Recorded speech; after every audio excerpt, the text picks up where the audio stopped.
Fala pessoal, sejam todos bem-vindos a mais um vídeo aqui do ENS Futebol. Seguinte, vamos discutir talvez um tema que tenha me deixado assim um tanto quanto reflexivo, tá? Sobre o que define um melhor jogador. E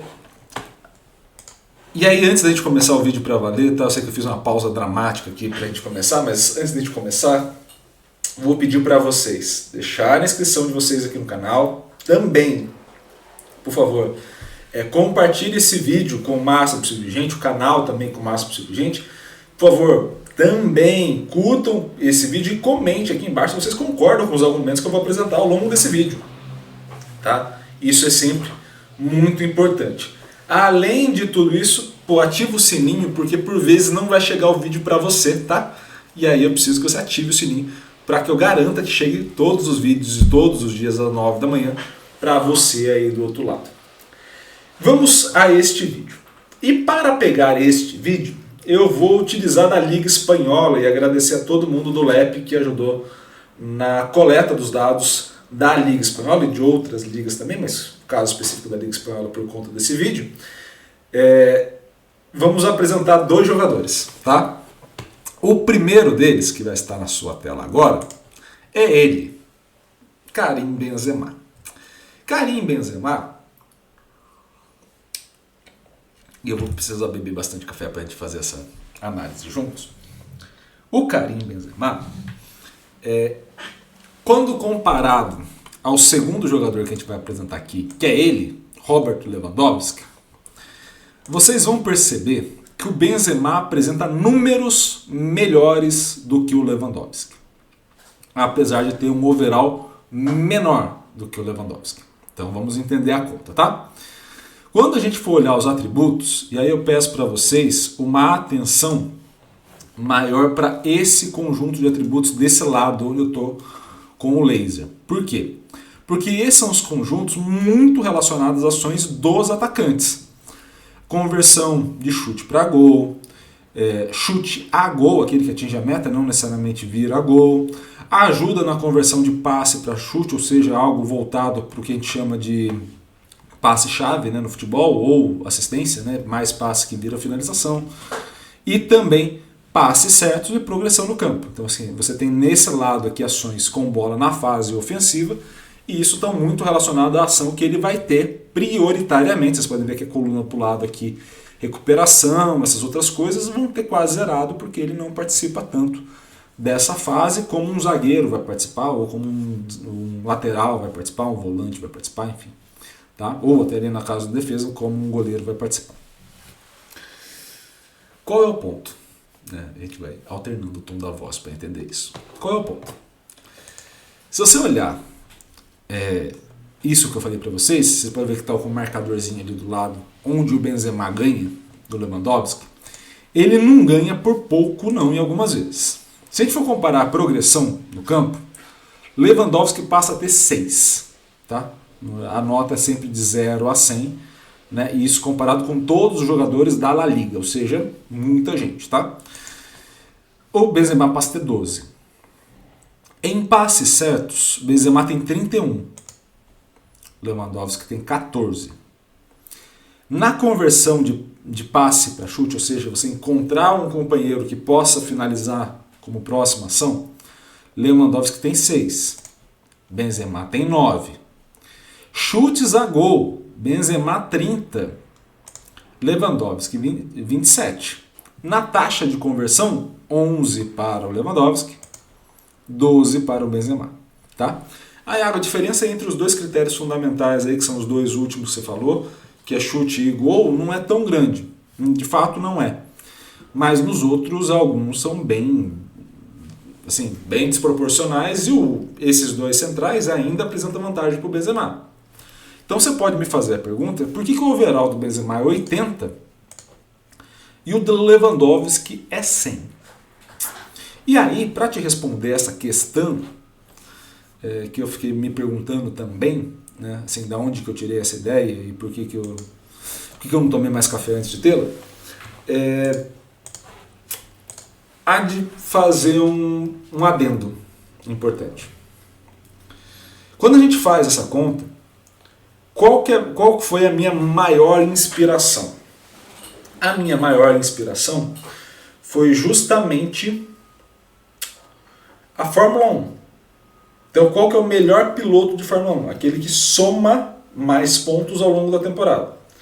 Ou seja, para alguém somar mais pontos ao longo de uma temporada, e eu juro que vai fazer sentido lá na frente, você precisa permanecer na corrida, ou seja, terminar o máximo de corridas possíveis, pontuando o máximo possível. Na somatória você tem a consistência ideal ali do melhor piloto com o melhor carro, entre aspas, não assim, tá?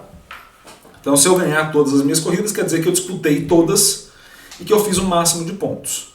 Quem ganha mais? Eu posso ganhar metade do campeonato, mas se eu quebrar na outra metade, eu tendo a perder a competição, porque vai ter alguém mais consistente que eu, que faça um pouco menos, mas que seja consistente. Tá bom? Então, vamos ao ponto para a análise entre Benzema e Lewandowski. Benzema. O Benzema apresenta notas muito boas, de fato. Mas das 38 rodadas ele ficou ausente, seja por escolha ou por lesão, de 14.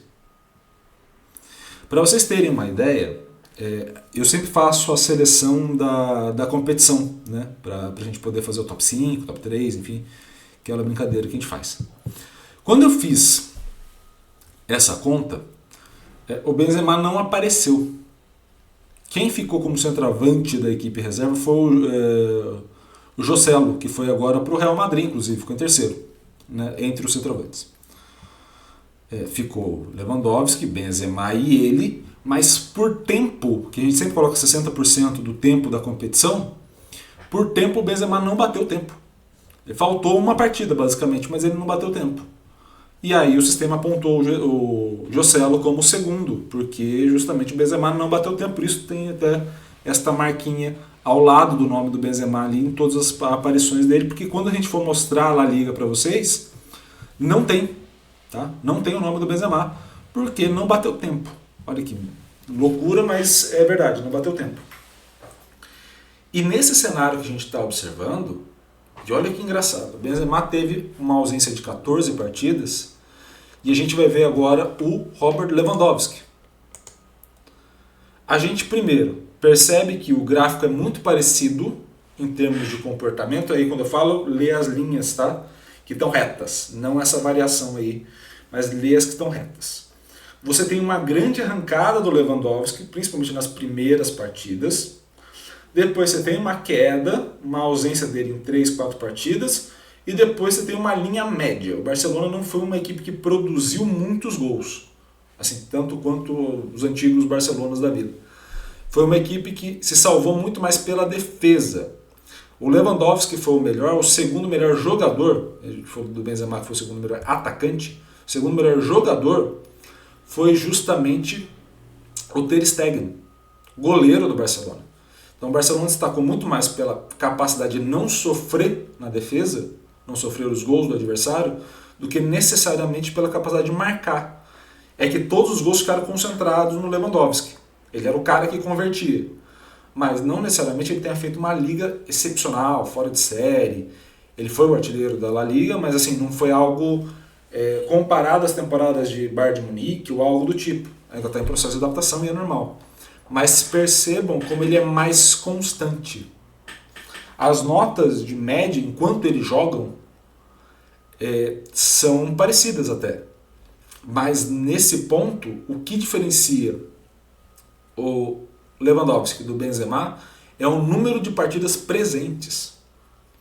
São 10 partidas de diferença entre um e outro. E isso diferencia. Então, para responder a pergunta que está na tela para vocês, e também não deixar o vídeo muito extenso, o que é o melhor jogador? Aquele que joga o máximo possível de tempo, e isso pesa numa faixa etária, por vezes, a diferença de idade são 3 anos entre um e outro, pesa numa faixa etária, faz parte. Mas principalmente você maximizar aquilo que você consegue ofertar ao longo da temporada. Então é esse equilíbrio entre eu ter o jogador Ou seja, eu consegui contar com ele em todos os momentos que eu preciso dele em campo e também eu consegui com que ele renda o que ele possa. O máximo possível. Chegar no topo. Então perceba como essa equaçãozinha entre o que é ser o melhor jogador passa não só por uma entrega, mas pela consistência da entrega. E isso vem apontando em muitos casos. Caso, por exemplo, que a gente já deve ter falado aqui da Série A da Itália, quando o Osimhen não fica como o melhor jogador, é também justamente por uma partida. Assim, era notório que uma partida malemar dele, ele passava a ser primeiro. Mas por que ele não passa? Porque perdeu muitas partidas por lesão, por exemplo. Se a gente fizer a conta em outras grandes competições, vai acontecer exatamente o mesmo. A falta do número de partidas sendo aumentada, ou seja, essa falta da consistência, da presença desse jogador, faz com que a nota caia. E isso é muito importante para você entender como a tua equipe vai se reforçar. Quando você fala, pô, tá vindo tal jogador, mas ele tem um histórico de lesão. O que isso quer dizer? Que talvez ele vá te entregar aquilo que você queira, ou aquilo que você imagine, mas você possa perder esse jogador ao longo da temporada. Então, nos momentos decisivos, ou em grande parte dos momentos, talvez você não encontre esse cara.